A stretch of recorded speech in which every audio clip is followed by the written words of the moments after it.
and then suggesting that you're a victim without evidence and that I have victimized you because I won't accept your victimhood, this makes the country a worse place. So I want to go briefly through a couple of the intersectional hierarchy groups, people who feel they're victims in American society, and explain why you are not in fact a victim, why you need to take control of your own life and become an adult. So let's start with the idea that poor people in America are victimized.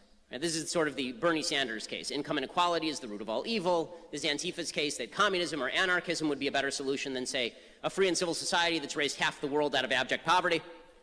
Right? Income inequality is not the big problem. Nobody rich is making you poor. Bill Gates did not make you poor. Bill Gates provided you a product, and if you bought it, that is your fault. Okay, the upper middle class grew from 12% of Americans in 1979 to 30% as of 2014. That is a massive growth in the upper middle class. The rich are not making you poorer. They are paying your salary. American income mobility, by the way, is just as strong as European countries with far more redistribution. Income mobility drops only when you drop out of high school or you have a baby out of wedlock. Okay, this is what makes you poor. Okay, how about the idea that if you're black in America, there's a white supremacist hierarchy that is keeping you down? Now listen, you'd be a fool not to acknowledge, or a liar, not to acknowledge the history of racism in America. Everybody acknowledges that if you have half a brain. Of course, slavery, Jim Crow, awful, evil treatment at the hands of awful, evil people. We all acknowledge this. We all acknowledge the collective sin of the United States in promulgating this, and the individual sins, more importantly, of the people who actually promulgated this stuff. Okay, we all get that. But that's not what we're talking about. Now we're talking about now. Because I wasn't born when Jim Crow was in place. I wasn't an adult when Jim Crow was in place. I know that I'm not a racist, and I know I haven't acted in a racist manner. And I would bet you money that the people in this room haven't acted in a racist manner, that they haven't held slaves or voted for Jim Crow. I will bet you money that is the case. You cannot fix past injustices with current injustices. The only way to fix past injustices is with individual freedom. That's it. Okay, the idea that black people in the United States are disproportionately poor because America is racist, that's just not true. At least not in terms of America's racism today keeping black people down. It's just not the case. If that were the case, then you'd have to look at group income and decide based on group income who's been victimized the most and who the country was built for. Well, by that standard, the country was built by Asians. Okay, because the racial group with the highest median income in the United States is Asians. The Constitution was not written by a bunch of people who speak Korean. Because the Constitution is a document of freedom, not a document of ethnicity. So here are the three rules. You want to be rich in America? You want to do well in America? You want to put aside the whining about the system? Again, you point out to me an individual instance of racism, I will stand next to you and fight it. But if you want to whine about America, no good. Okay, here are the three rules that you need to fulfill as a person before you can start complaining about your life failures being the result of somebody else's actions. Number one, you need to finish high school. Number two, you need to get married before you have babies. Number three, you need to get a job. That's it. You do those things, you will not be permanently poor in the United States of America. According to the Brookings Institute, 2% of Americans who follow these rules are in poverty. 75% have joined the middle class. Well, what about racism? 71% of poor families with children are unmarried. The poverty rate among non-married white families was 22% in 2008. That same year, the poverty rate among black married couples was less than 7%. But what happened to racism? Why weren't those black married couples poorer than the single white moms? Because it didn't have to do with color. It has to do with life decisions. And we can talk about differentials in crime and where these statistics come from. I mean, the basic rule is that if you don't commit crime, you're not going to be arrested for it. The police are not going around arresting black people for the fun of it. They're going around arresting criminals based on criminal reports, which is why the number of criminal reports based on race matches up exactly with the number of criminal arrests based on race. Okay, if you don't report people for crime, it's hard for the police to know to pick them up. Okay, how about women? This idea that women are vastly victimized in our society. Hillary Clinton is making buco dollars off of this nonsense this week. As I tweeted earlier this week we found out that a clown can emerge from the woods and scare half of Americans, and also it came out. But Hillary Clinton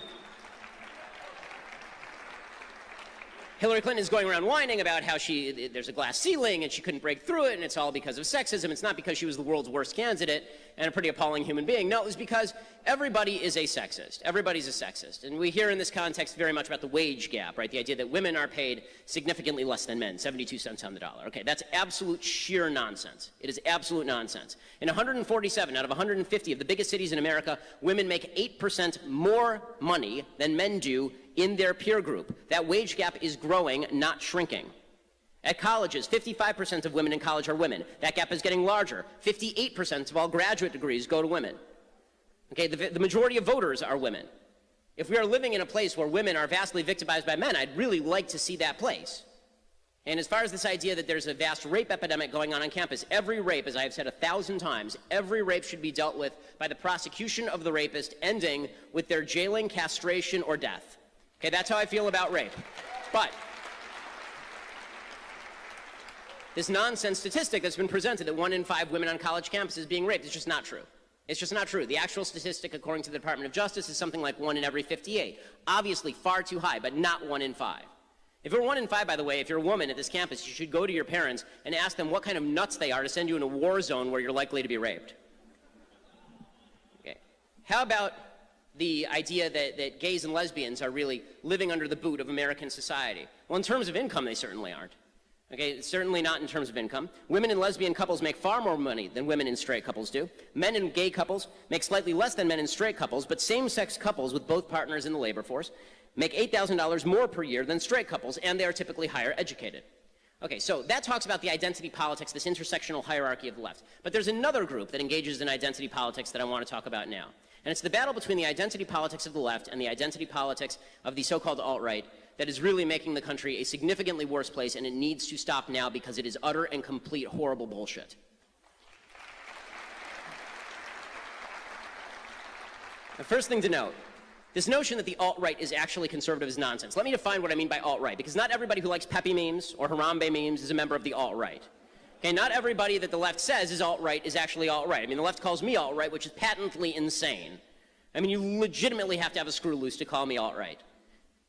I spend half my career attacking the alt-right. Okay, what is the alt-right? So the alt-right are a group of people who believe that ideology and ethnicity are inextricably intertwined, just like the identity politics left, right? On the identity politics left, if you're a black person who is a leftist, you're a leftist because you're a black person.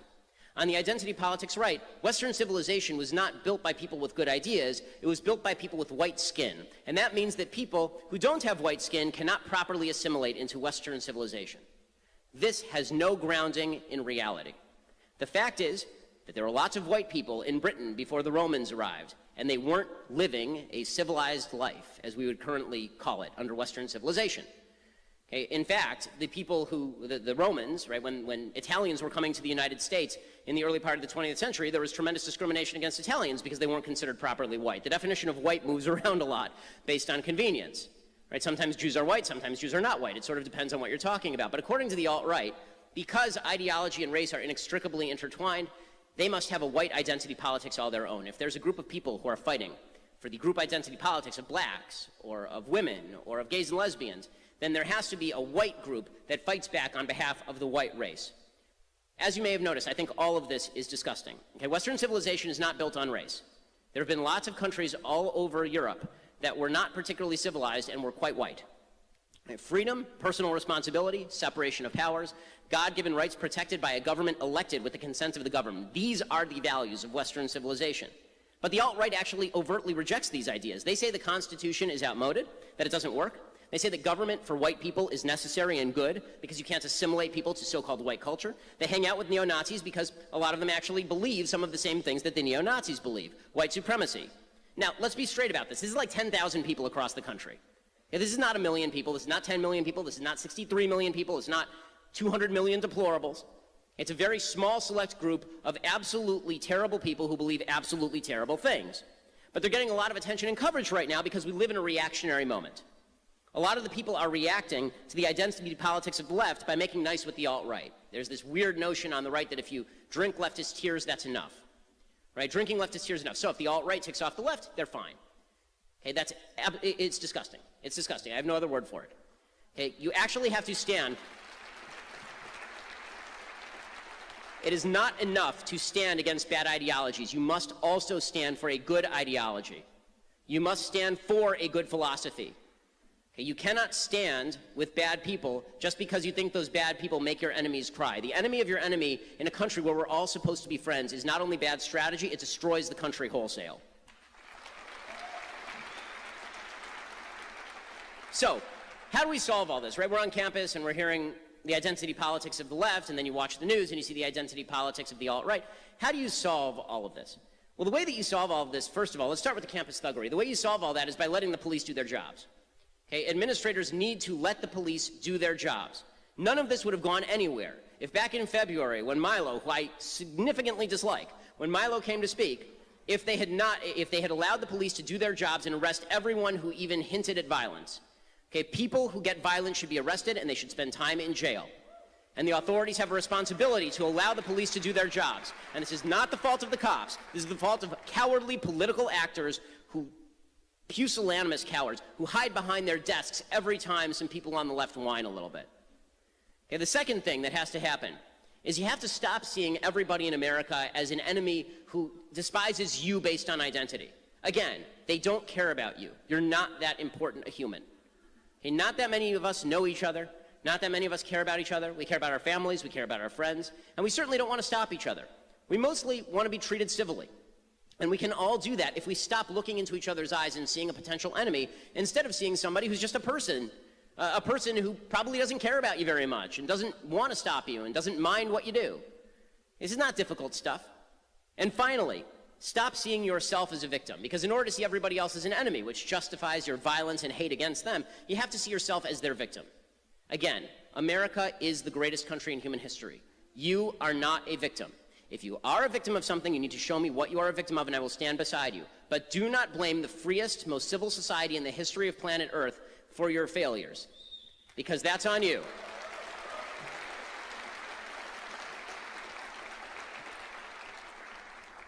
Now, is that so rough?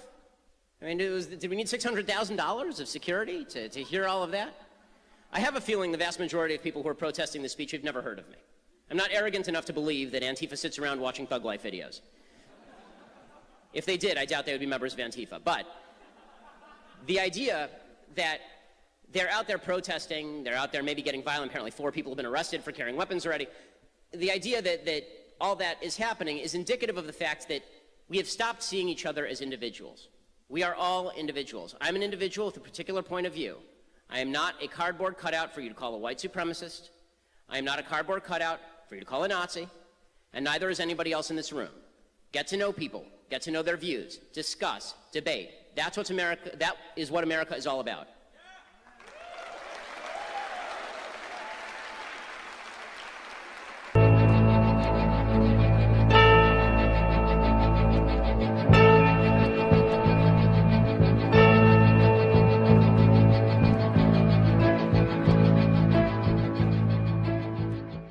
What happened to your 33,000 emails? What happened in Benghazi? Go read the book. What happened to the millions of dollars that was supposed to go to the people in Haiti? You know what? I'm so sorry you believe things that are untrue. What happened to Seth Rich?